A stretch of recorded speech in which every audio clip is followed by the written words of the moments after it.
BTC सरकारनि सावस्रि बिफाननि फंफ्ला नुथाय थांनाय 2018 मायथाइयावनो लुनाय नेशनेल हेल्थ मिशननि सावस्रि मिरुआ दिनैसिम आबुं जायाखै।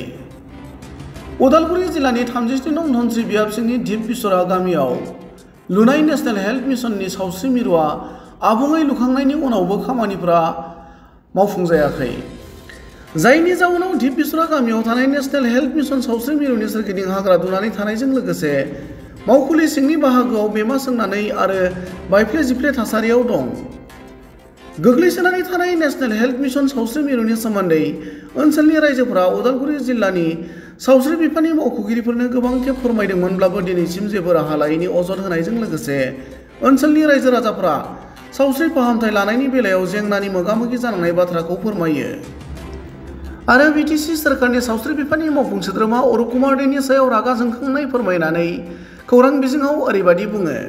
এই চেণ্টাৰখন আজিৰ পৰা প্ৰায় 8-9 বছৰ আগতে তাৰমানে আমি শুনা পাইছিলোঁ যে ইয়াতে এটা সাব চেণ্টাৰ হ'ব আৰু এই সাব চেণ্টাৰটো যেতিয়াৰ পৰা হ'ব বুলি আমি শুনা পাইছিলোঁ তেতিয়াৰ পৰা ডাঙৰ এটা আশা লৈছিলোঁ। আমি মনত এটা আনন্দ অনুভৱ কৰিছিলোঁ যে বহুত দিন হ'লেও আমাৰ পিছপৰা গাঁৱত এখন স্বাস্থ্যকেন্দ্ৰ হ'বলৈ গৈ আছে আৰু এইটো লৈ আমি বহুত উৎফুল্লিত হৈছিলোঁ।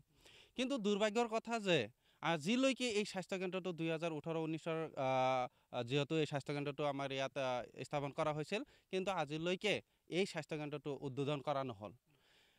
ইয়াৰ লগতে আমি বিভিন্ন সময়ত আমাৰ স্থানীয় দল সংগঠনৰ লগতে আমি গাঁওবাসীয়ে বিভিন্ন সময়ত আমাৰ ওদালগুৰি জইণ্ট ডাইৰেক্টৰ মহোদয়ক বিভিন্ন সময়ত জনাইছিলোঁ, কিন্তু আজিলৈকে ইয়াত এজনো ডাক্তৰ বা ANM বা এজন নাৰ্ছ বা এটা দুটা নাৰ্ছৰ কোনো ধৰণৰ ব্যৱস্থা ইয়াতে কৰা নাই। কিন্তু এইটো আমি এইখিনিতে আমি ক'বলৈ বিচাৰিছিলোঁ যে এইটো একমাত্ৰ মুছলিম এলেকাধীন হোৱাৰ কাৰণেই চৰকাৰে বা ডিপাৰ্টমেণ্টে এই বিষয়টোত ইমান গুৰুত্ব দিয়া নাই। তো এই ক্ষেত্ৰত আমি গাঁওবাসী বা স্থানীয় ৰাইজৰ তৰফৰ পৰা আমাৰ BTR প্ৰধান প্ৰমোদ বড়ো ডাঙৰীয়াক অনুৰোধ জনাম যে এনেকুৱা ধৰণৰ বিভিন্ন যি সমস্যা আছে আমাৰ মুছলিম এলেকাধীন অঞ্চলত সেই সমস্যাবিলাকৰ প্ৰতি যাতে নজৰ দিয়ে আৰু বিশেষকৈ এটা বহুত দৰকাৰী বিভাগ হৈছে আমাৰ স্বাস্থ্যকেন্দ্ৰ আৰু সেই স্বাস্থ্যকেন্দ্ৰ যিটো আছে নেকি যিটো আমাৰ বিভিন্ন ঠাইত আছে আমি বিভিন্ন সময়ত পৰিদৰ্শন কৰিবলৈ গৈছিলোঁ, কিন্তু আমি যাই চাইছিলোঁ বহুত স্বাস্থ্যকেন্দ্ৰ তেনেকুৱা ধৰণৰ বেয়া এটা অৱস্থা হৈ আছে।